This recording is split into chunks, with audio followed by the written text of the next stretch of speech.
brosser le cheval, la prochaine étape, en général, c'est de mettre la selle. C'est sûr que c'est quelque chose que vous allez avoir besoin de discuter avec votre chevalier, à cause chaque selle et chaque équipement, couverture et tout sont différents pour chaque cheval. Fait que, en règle générale, on a un tapis de selle. Ici, on voit que c'est un tapis formé. Fait que la section plus courte va en arrière, la section plus longue va en avant, que ça mimique la selle. Hein? Fait qu'on ne regarde pas trop le cheval, on essaie de faire des mouvements gentils, doux. Et voilà. Ok, fait une partie du cheval qu'il faut connaître, c'est le garrot. Hein, le garrot, c'est environ où est-ce que la crinière commence, à peu près 2-3 pouces de crinière. C'est à peu près le garrot. On sent les os directs là. Fait qu'on veut s'assurer que le tapis de selle va par-dessus le garrot. Comme ça. Et après ça, on met la selle.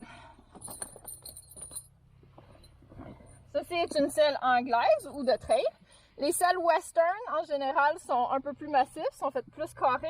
Et il y a un gros pommeau directement en avant. C'est comme ça qu'on sait c'est le devant. C'est ça. Fait qu'est-ce qu'on veut aussi s'assurer de faire, c'est on veut lever le tapis de selle. Fait que je vais le prendre des deux bords et je vais lever.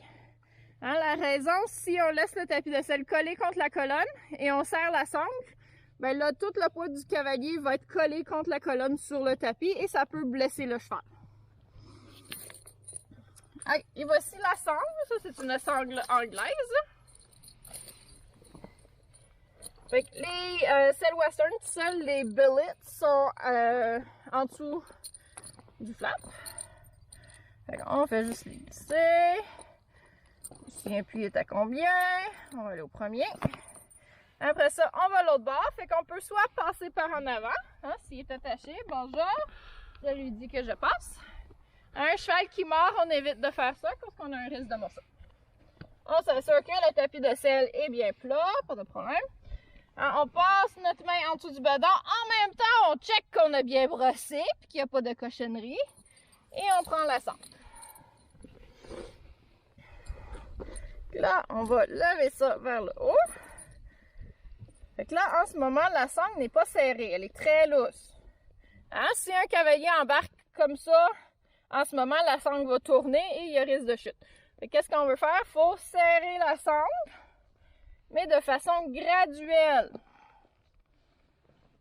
Hein? Pour pas que ça fasse mal au cheval. Et d'habitude, on va les marcher quelques minutes avant de ressangler une dernière fois avant que le cavalier embarque. Comme là, le problème ici que je vois, je suis presque relativement bien sanglée, mais il me reste juste un trou ici. Qu'est-ce qui va arriver si je veux sangler juste avant d'embarquer? Il me restera presque plus de trous. Qu'est-ce que j'aurais dû faire si j'aurais dû mettre lui à 1 et aller serrer de l'autre bord pour s'assurer d'avoir plus de trous du côté élastique. C'est beaucoup plus facile à serrer du côté élastique, surtout si c'est un cavalier sur le dos. Et voilà, la sangle est mise.